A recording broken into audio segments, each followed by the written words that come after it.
Hello hi అండి, welcome to vibes of healthy home. ఇవాళ వీడియోలో మనం కారపూస వడియాల్ని ఎలా ప్రిపేర్ చేసుకోవాలో చూద్దాం. ఎండతో పని లేకుండా ఇంట్లోనే ఈజీగా పెట్టుకునే వడియాలండి ఇవి. వీటిని మనం టీ టైమ్ స్నాక్స్ లాగా తీసుకోవచ్చు. అంతేకాకుండా చూడడానికి నూడిల్స్ లాగా ఉంటాయి కాబట్టి పిల్లలు కూడా చాలా ఇష్టంగా తింటారు. వీటిని ప్రిపేర్ చేసుకోవడం కోసం నేను ఇక్కడ ఒక కప్పు బియ్యపిండిని తీసుకుంటున్నాను.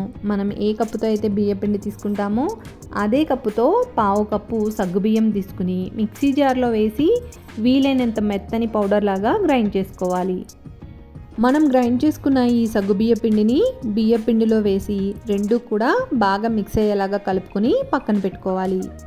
ఇప్పుడు ఒక మిక్సీ జార్ని తీసుకుని దీనిలో 4-5 పచ్చిమిర్చి, అలానే కొద్దిగా ఉప్పు, 1 టేబుల్ స్పూన్ వాటర్ని యాడ్ చేసుకుని మెత్తని పేస్ట్ లాగా గ్రైండ్ చేసుకోవాలి. మనం గ్రైండ్ చేసుకున్న పచ్చిమిర్చి పేస్ట్లో ఇప్పుడు ఒక 1/2 కప్ వాటర్ని యాడ్ చేసుకుని పక్కన పెట్టుకోవాలి. ఇప్పుడు స్టవ్ ఆన్ చేసుకుని అడుగు మందంగా ఉన్న కడాయిని కానీ లేకపోతే కుక్కర్ని కానీ పెట్టుకుని దీనిలో మనం 1 కప్పు బియ్యపిండి తీసుకున్నాం కాబట్టి 3 కప్పుల వాటర్ని యాడ్ చేసుకోవాలండి. కానీ మనం ఒక 1/2 కప్ వాటర్ని పచ్చిమిర్చి పేస్ట్లో వేసాం కాబట్టి ఇప్పుడు 2.5 కప్పుల వాటర్ని యాడ్ చేసుకుని నీళ్లు బాగా మరిగిన తర్వాత ఇప్పుడు మనం గ్రైండ్ చేసుకుని నీళ్లు కలుపుకుని పక్కన పెట్టుకున్న పచ్చిమిర్చి మిశ్రమాన్ని దీనిలోకి వడకట్టుకోవాలి. ఇప్పుడు ఈ పచ్చిమిర్చి వాటర్లో మనం ఒక 1/2 టీ స్పూన్ వరకు ఉప్పును వేసుకోవాలి. ఉప్పు మాత్రం తక్కువ వేసుకున్న పర్వాలేదండి, ఎక్కువ వేసుకోకూడదు. ఎందుకంటే వడియాలు ఎండిన తర్వాత ఉప్పు ఎక్కువ అవుతాయి కాబట్టి ఉప్పు వేసుకుని ఒకసారి బాగా మిక్స్ చేసుకుని ఈ నీళ్ళని ఒక పొంగు వచ్చేంత వరకు మరిగించుకున్న తర్వాత ఇప్పుడు మనం కలుపుకుని పక్కన పెట్టుకున్న బియ్యపిండి, సగ్గు బియ్యపిండి మిశ్రమాన్ని కొద్ది కొద్దిగా వేసుకుంటూ గరిటతో కలుపుకుంటూ ఉండలేమి లేకుండా మిక్స్ చేసుకోవాలి. పిండి వేసినప్పుడు కొద్ది కొద్దిగా వేసుకోవాలి. ఒకేసారి వేసేసామంటే ఉండలు కట్టేస్తుంది కాబట్టి కొంచెం కొంచెం వేసుకుంటూ గరిటతో కలుపుకుంటూ ఉండలేమి లేకుండా దగ్గర పడేంత వరకు ఉడికించుకోవాలి. చూసారు కదండి, ఇలా పిండి వేసినప్పటి నుంచి కూడా లో ఫ్లేమ్లో పెట్టుకుని గరిటతో కలుపుకుంటూ ఉండలు లేకుండా చేసుకున్నట్టయితే మనకి పిండి అనేది రెడీ అయిపోతుందండి. వీడియోలో చూపించినట్టుగా ఇలా మిక్స్ చేసుకున్న తర్వాత స్టవ్ ఆఫ్ చేసుకుని మూతతో కవర్ చేసి ఒక పావు గంట పాటు పక్కన పెట్టుకోవాలి.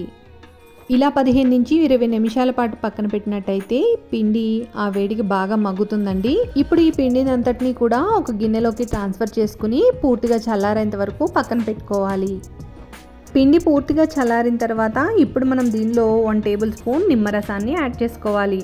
నిమ్మరసం వేయడం వల్ల వడియాలు కలర్ అనేది చేంజ్ అవ్వకుండా ఫ్రై చేసిన తర్వాత చక్కటి తెల్లటి రంగులో వస్తాయి. నిమ్మరసాన్ని యాడ్ చేసుకుని పిండి మొత్తం కూడా బాగా కలిసేలాగా మిక్స్ చేసుకోవాలి. పిండిని బాగా కలుపుకొని మిక్స్ చేసుకుని పక్కన పెట్టుకున్న తర్వాత ఇప్పుడు మురుకుల గొట్టాన్ని తీసుకుని దీనిలో సన్నటి చిల్లులున్న కారపూస బిళ్ళను వేసుకుని అలానే కొద్దిగా ఆయిల్ని తీసుకుని మురుకుల గొట్టానికి రాసుకున్నట్టయితే పిండి అంటుకోకుండా ఉంటుందండి. ఇలా మురుకుల గొట్టానికి ఆయిల్ రాసుకుని పక్కన పెట్టుకోవాలి. ఇప్పుడు మనం రెడీ చేసి పెట్టుకున్న పిండిని మురుకుల గొట్టంలో సరిపడా పెట్టుకోవాలి. ఈ కారపూస వడియాల్ని పెట్టుకోవడానికి తిక్కుగా ఉన్న ప్లాస్టిక్ షీట్ కానీ లేకపోతే ఒక క్లాత్ని కానీ తీసుకోవాలి.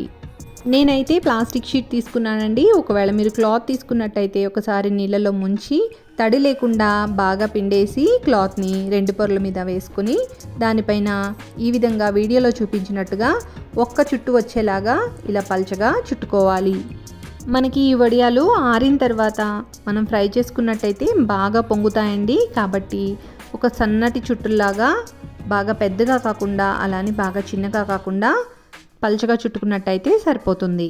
మనం తీసుకున్న ఈ కొలతలతో వడియాలు 25 నుంచి 30 వడియాల వరకు వస్తాయి. నేనైతే వీటిని ఫ్యాన్ గాలికి ఆరబెట్టానండి. ఫ్యాన్ గాలికి ఆరబెట్టి ఒకవైపు ఆరిన తర్వాత ఇంకొక వైపు టర్న్ చేసుకుంటూ 2 రోజుల పాటు ఆరబెట్టుకున్నాను. అలానే ఇవి పూర్తిగా ఆరిన తర్వాత 1 గంట పాటు ఎండలో పెట్టుకున్నట్టయితే పూర్తిగా సంవత్సరం పాటు నిలవ ఉండే కారపూస వడియాలు రెడీ అయిపోయినట్లే. ఇప్పుడు మనం వడియాల్ని ఒకసారి ఫ్రై చేసి చూద్దాం. దీనికోసం బాగా కాగిన నూనెలో చిన్న ముక్క వేసి చూసారంటే చక్కగా ఇలా పొంగుతూ వచ్చినట్టయితే ఆయిల్ బాగా కాగిపోయినట్లే. ఆయిల్ బాగా కాగిన తర్వాత మాత్రమే వడియాల్ని ఫ్రై చేసుకోవాలి. అప్పుడే వడియాలు చక్కగా పొంగుతాయి, లేకపోతే సరిగా పొంగవండి. చూసారు కదా, ఒక వడియం వేయగానే చక్కగా పొంగుతూ వస్తుంది. ఇలా ఆయిల్ బాగా హీట్ అయిన తర్వాత వడియాల్ని వేసుకుని వేపుకున్నట్టయితే చక్కగా పొంగుతూ బాగా వస్తాయండి వడియాలు. మీరు వడియాలను పెట్టుకున్నప్పుడే చక్కగా పల్చని చుట్టులాగా కనుక పెట్టుకున్నట్టయితే వడియాలు అనేవి బాగా పొంగుతాయి. అంతేకాకుండా నూనెని పీల్చుకోకుండా కరకరలాడుతూ చక్కగా ఉంటాయండి. మీరు కూడా ఈ రెసిపీని తప్పకుండా ట్రై చేసి ఎలా వచ్చిందో కమెంట్స్లో తెలియచేయండి. అలానే రెసిపీ నచ్చినట్లయితే లైక్ చేసి మీ ఫ్రెండ్స్ అండ్ రిలేటివ్స్కి షేర్ చేసి మరిన్ని రెసిపీస్ కోసం మన ఛానల్ని సబ్స్క్రైబ్ చేసుకోండి. Thanks for watching.